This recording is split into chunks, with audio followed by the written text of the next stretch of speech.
Dictation शुरू होगी 5 second बाद।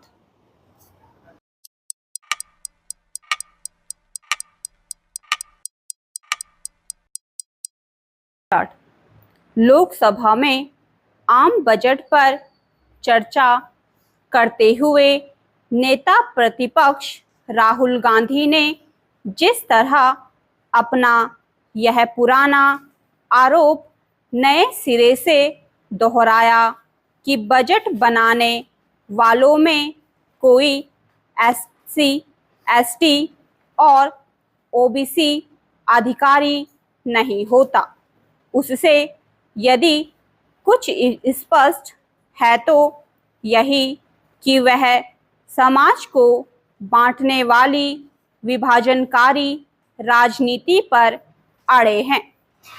वह यह बात पहले भी कई बार कह चुके हैं और सरकार की ओर से हर बार उन्हें विस्तार से यह बताया जा चुका है कि ऐसी स्थिति क्यों है और किस तरह इसके लिए कांग्रेस की तत्कालीन सरकार ही जिम्मेदार है।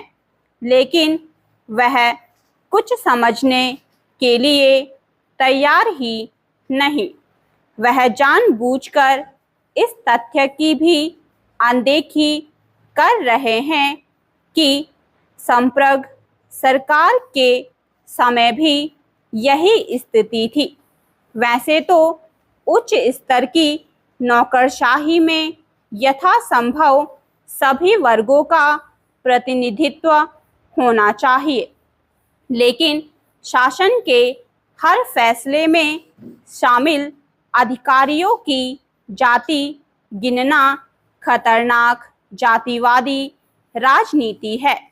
राहुल गांधी एक तरह से यह कहना चाह रहे हैं कि अनारक्षित वर्गों के अधिकारी आरक्षित वर्गों के हितों की अपेक्षा करते हैं। एक बार वह यहाँ तक संकेत कर चुके हैं कि उच्च जाति के शिक्षक प्रश्न पत्र बनाते हैं, इसलिए आरक्षित वर्ग के छात्र फेल हो जाते हैं। आखिर यह भड़काऊ राजनीति नहीं तो और क्या है?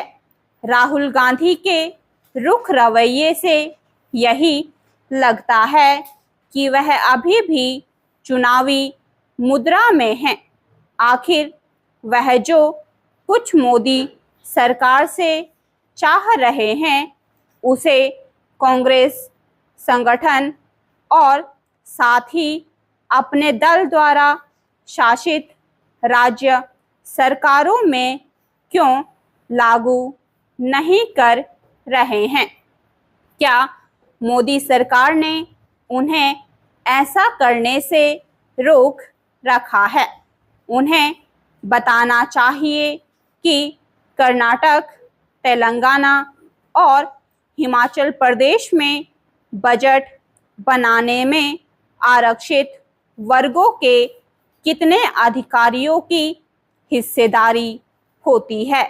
वह मोदी शासन की तरह मीडिया में भी आरक्षित वर्गों के प्रतिनिधित्व का प्रश्न भी कई बार उठा चुके हैं, लेकिन यह देखने को तैयार नहीं कि आखिर उनके परिवार के प्रभुत्व वाले मीडिया संस्थान में इन वर्गों के कितने लोगों की हिस्सेदारी है। राहुल गांधी ने बजट पर सरकार को घेरने के लिए महाभारत का उल्लेख करते हुए यह भी कह डाला कि जैसे अभिमन्यु को चक्रव्यूह में घेर लिया गया था, उसी तरह देश को भी मोदी सरकार ने घेर रखा है। उन्होंने प्रधानमंत्री समेत जिन 6 लोगों को इस घेराबंदी के लिए जिम्मेदार ठहराया उसमें अंबानी अडानी के साथ राष्ट्रीय सुरक्षा सलाहकार और आरएसएस प्रमुख को भी शामिल कर लिया। स्पष्ट है कि वह मनमाने और बेतुके तर्क देने में संकोच नहीं कर रहे हैं।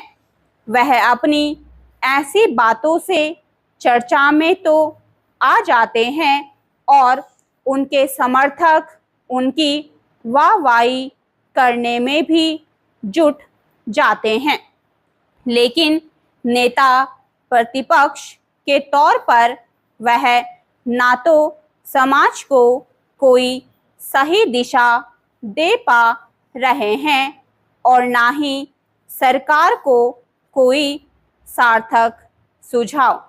स्टॉप।